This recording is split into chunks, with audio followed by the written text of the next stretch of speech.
ሰላም እንዴት ናችሁ? ወደ ቻናሌ ቤተሰቦች ሚድዋይፍ አባይ ነኝ። ዛሬ ላይ ላቀርብላችሁ የመጣሁት ደግሞ በጣም ጠቃሚና ሴንሲቲቭ የሆነ ቶፒክ ነው። ኮምፕሬሄንሲቭ አቦርሽን ኬር ወይም ደግሞ የአጠቃላይ የጽንስ ማስወረድ እንክብካቤ ብለን የምንጠራውን አቀርብላችኋለሁ። ስለዚህ የቪዲዮ በጣም አስተማሪ ነው። እንዲሁም ደግሞ የእናንተን ቤተሰቦችን እንዲሁም እናቶችንና ጤና ባለሙያዎችን አስተማሪ ይሆናል ያልኩት ቪዲዮ ነው። በጣም ሴፍ የሆነ ሰርቪስ ለመስጠት ኢሞሽናል ሰፖርት እና ሌሎችንም ማድረግ የሚገባንን አክቲቪቲዎች እንድናደርግ ጠቃሚ የሆነ ቪዲዮ ነው። ስለዚህ ቪዲዮውን ማየት ጀምሩ፣ ላይክ አድርጉ፣ ቻናሉንም ሰብስክራይብ በማድረግ ቤተሰብ መሆን ትችላላችሁ። ይጠቅማል ብላችሁ ካሰባችሁ ደግሞ ሌሎች ጓደኞቻችሁ ሼር ማድረግ ትችላላችሁ። ስለዚህ ኮምፕሬሄንሲቭ አቦርሽን ኬር ወይም ደግሞ አጠቃላይ የጽንስ መቋረጥ እንክብካቤ ብለን የምንጠራው ምንድነው? ኢት ኢዝ አ ፓኬጅ ኦፍ ሰርቪስ ወይም ብዙ ነገሮችን ጠቅለል አድርጎ የያዘ ነው። ከውርጃ ወይም ጽንስ ከመቋረጥ በፊት ያለውን ጽንስ በተቋረጠበት ሰዓት ላይ ያለውን እንዲሁም ደግሞ አንድ እናት ጽንስ አቋርጣ ከጨረሰች በኋላ ያሉትን እንክብካቤዎችን ወይም ደግሞ ብዙ ፓኬጅ ሰርቪሶች አገልግሎቶችን የያዘ ነው። ይሄ ኮምፕሬሄንሲቭ አቦርሽን ሰርቪስ ብለን የምንጠራው ማለት ነው። ከነዚህም ውስጥ ደግሞ የመጀመሪያው ፕሪ አቦርሽን ኬር ብለን የምንጠራው አለ፣ ፋሚሊ ፕላኒንግ ሰርቪስ አለ፣ ሳይኮሎጂካሊ ኤንድ ኢሞሽናል ሰፖርት አለ፣ ፖስት አቦርሽን ኬር ብለን የምንጠራውም አለ። እንዲሁም ደግሞ ሴፍ የሆነ አቦርሽን ሰርቪስ ወይም ደግሞ የጽንስ ማቋረጥ አገልግሎቱን ደህንነቱንና ጥራቱን በጠበቀ መልኩ አገልግሎቱን መስጠት መቻልን ያጠቃልል ነው ማለት ነው። ስለዚህ ዋና ዓላማው ምንድነው? ማተርናል ዴዝ ወይም የእናቶችን ሞት መቀነስ መቻል ነው። እንዲሁም ደግሞ ከዚሁ ጋር ተያይዘው የሚመጡ ኮምፕሊኬሽኖችን ወይም ደግሞ ሌሎችንም ከደም መፍሰስ ጋር ተያይዘው ያሉ ነገሮችን መቀነስ መቻል ነው። ከዛ ውጪ አንድን እናት ማንነቷን ዲግኒቲዋን ወይም ደግሞ የእሷን አውቶኖሚ መጠበቅ መቻል ማለት ነው። ስለዚህ ዋና የካክ ወይም ደግሞ የአጠቃላይ የውርጃ እንክብካቤ ብለን የምንጠራው እነዚህን ኮምፖነንቶችን ያጠቃልለ ነው። ስለዚህ የመጀመሪያው ኮምፖነንት ምንድነው? ፕሪ አቦርሽን ኬር ብለን የምንጠራው ነው። ፕሪ አቦርሽን ኬር ማለት ደግሞ አንድ እናት ጽንስ ለማቋረጥ ፈልጋ ስትመጣ ዋናውን ኬሩን ፕሮሲጀሩን ወይም ደግሞ ጽንሱን ለማቋረጥ መድኃኒቱን ከመስጠታችን በፊት ያለውን ኬር የያዘ። ስለዚህ ፕሪ አቦርሽን ኬር ደግሞ በውስጡ ብዙ ነገሮችን ይዟል። የመጀመሪያው ምንድነው? ካውንስሊንግ ላይ መጀመሪያ ላይ አቫይሌብል የሆኑ የተለያዩ ኦፕሽኖችን ለእናትየው እናስመርጣታለን በፈቃደኝነትና በጣም ራሷ ውሳኔዋን እንድትወስን ይሄንን እናደርግላታለን። ሶስተኛው ምንድነው? የእናትየውን ፕራይቬሲ እና ኮንፊደንሻሊቲ ወይም ደግሞ የሚስጥር ጠባቂነት መሆን አለብን። እንዲሁም ደግሞ እኛ መወሰን የለብንም፣ ግፊት ማድረግ የለብንም ማለት ነው። ሁለተኛው ምንድነው? ሜዲካል አሰስመንት እንሰራለን። መጀመሪያ ፕሬግናንሲውን ኮንፊርም ማድረግ አለብን። እርግዝና አለ የለም የሚለውን ካረጋገጥን በኋላ ደግሞ የእርግዝና ሳምንቱን ወይም እድሜው ምን ያህል ነው የሚለውን ዲተርማይን ማድረግ አለብን።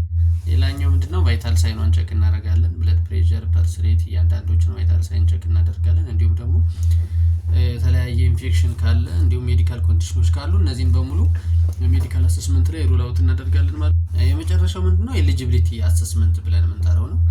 ከላይ ያሉትን ሜዲካል አሰስመንት ከሰራን በኋላ ኤሊጂቢሊቲ አሰስመንት ሴፈስት ሜተዱ ምንድነው ብለን እንወስናለን ማለት ነው።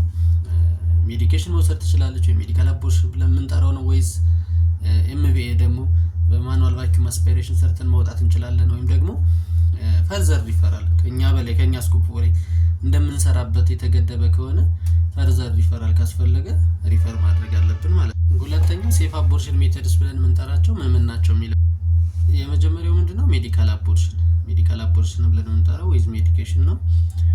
ኤርሊ ፕሬግናንሲ ለሆኑ እናቶች የምንጠቀመው ነው።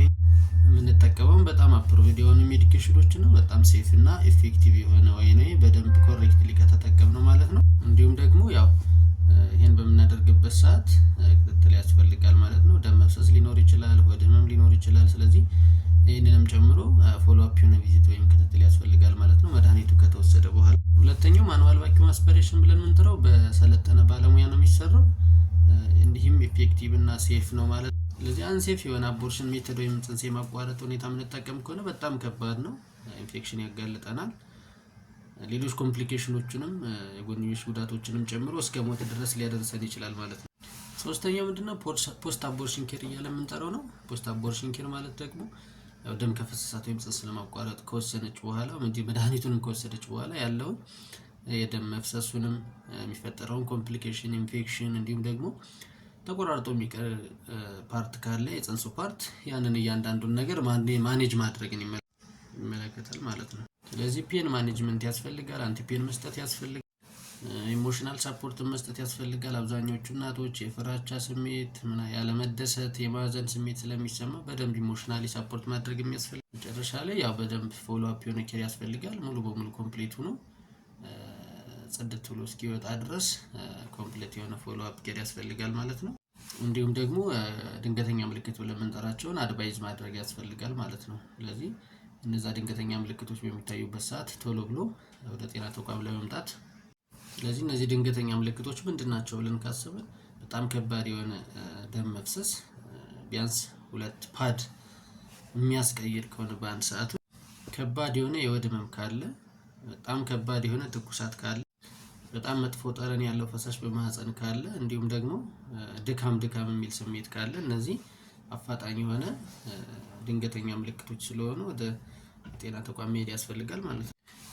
ዋናው እና የመጨረሻው ጉዳይ ደግሞ ምንድነው? ያው የቤተሰብ ምጣኔ አገልግሎት ብለን የምንጠራው ነው። ስለዚህ አንድ እናት ጽንስ በፍላጎትም ይሁን በድንገተኛ ጊዜ ያጋጠማት ከሆነ ጽንስ ካቋረጠች በኋላ ቢያንስ እነዚህ የቤተሰብ ምጣኔዎችን መጠቀም አለባት ማለት ነው። ስለዚህ የአጭር ጊዜ እና የረጅም ጊዜ የቤተሰብ ምጣኔዎች አሉ።